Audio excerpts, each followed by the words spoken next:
સત્તા સાદગીનો સંદેશ ભાવનગરના રાજકારણથી આજે એક એવી કહાની સામે આવી જે સત્તા સાદગી અને સરકારનો અનોખો સંદેશ આપે છે। એક એવો માણસ છે 2.5 વર્ષ સુધી શહેરનો પ્રથમ નાગરિક રહ્યો, મેયરની ખુરશી પર બેઠા, સરકારી ગાડીમાં ફર્યા, આજે ફરી પોતાના જૂના વેલ્ડિંગના કેબિનમાં પાછા ફરી રહ્યા છે। નામ છે ભરત બારડ, ભાજપના એવા કાર્યકર જેઓએ પદને ક્યારે માથે ચડવા દીધું નથી। શું થયું છે, શા માટે આ રિપોર્ટ બતાવી રહ્યા છે, આવો જોઈએ, જાણીએ, સમજીએ।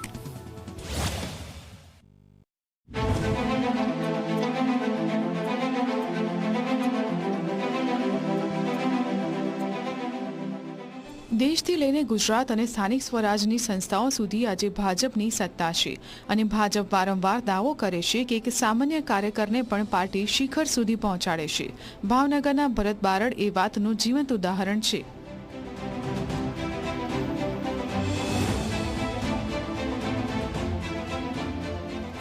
જૂના વડવા વિસ્તારમાં નાનું વેલ્ડિંગ કેબિન ચલાવતા ભરત બારડને ભાજપે પહેલા કોર્પોરેટર બનાવ્યા અને બાદમાં શહેરના મેયર તરીકે પસંદ કર્યા।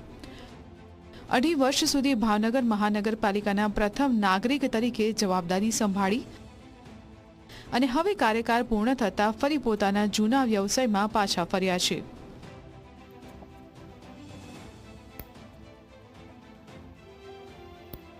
પિસ્તાલીસ વર્ષની કારકિર્દી એટલે કે જ્યારે ગુણુભાઈ ચૂંટણી લડ્યા ત્યારે 78-79ની સાલ હતી અને ત્યારથી આ દિવસ સુધી મેં કોઈ પદ માટે કે હોદ્દા માટે ક્યારેય કસરત કે મહેનત કરી નહોતી।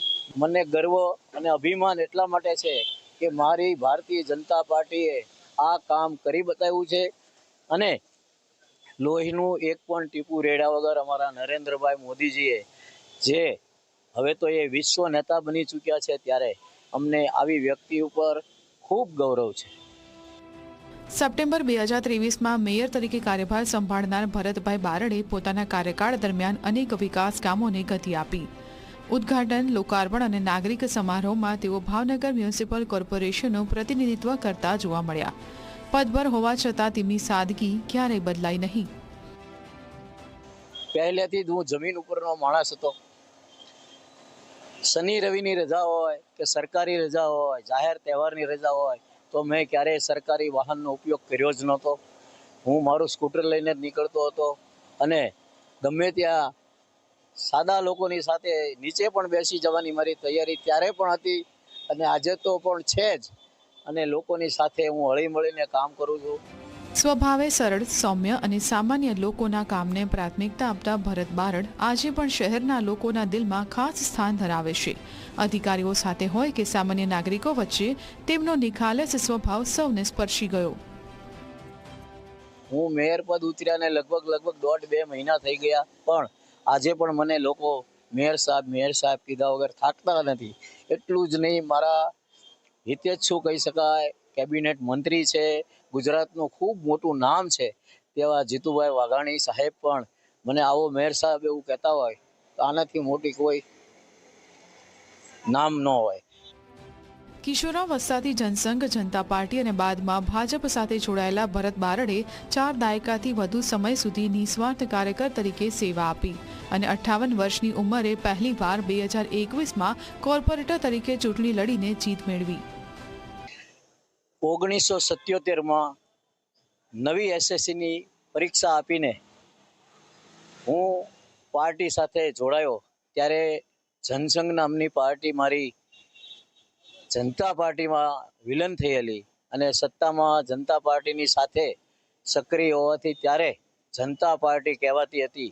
મોરારજી દેસાઈની સરકાર હતી, અમારા વરિષ્ઠ મુરબ્બી અટલ બિહારી વાજપેયીજી વિદેશ પ્રધાન હતા ત્યારે હું પાર્ટી સાથે જોડાયેલો। મેયર પદ પર રહ્યા છતાં આજે પણ ભરતભાઈ પાસે પોતાનું ઘર નથી। ભાડાના મકાનમાં રહેતા ભરત બારડ સવારે સ્કૂટર પર મંદિરમાં દર્શન કરીને સીધા પોતાના વેલ્ડિંગના કામે પહોંચી જાય છે। 2.5 વર્ષ સરકારી ગાડીમાં ફરનાર આ પૂર્વ મેયર પાસે આજે પણ પોતાની કાર નથી। એક લારીવાળાને, એક કેબિન ધારકને, જેને તમે જોઈ શકો છો પૈડા પણ સારા નથી, વ્હીલ પણ સારા નથી, દરવાજા પણ સારા નથી કેબિનના, એવા માણસને જ્યારે કોઈ મેયર સાહેબ હજી પણ કહે, ઉતર્યા પછી પણ કહે, તે મારી માટે ખૂબ મોટું નામ છે, ખૂબ મોટું કામ છે મારી માટે। 2026ની ચૂંટણીમાં વય મર્યાદાના કારણે ટિકિટ કપાઈ, પરંતુ કોઈ ફરિયાદ નહીં, કોઈ જ અહંકાર નહીં. ફરી એ જ સામાન્ય જીવન, એ જ મહેનત અને એ જ સાદગી.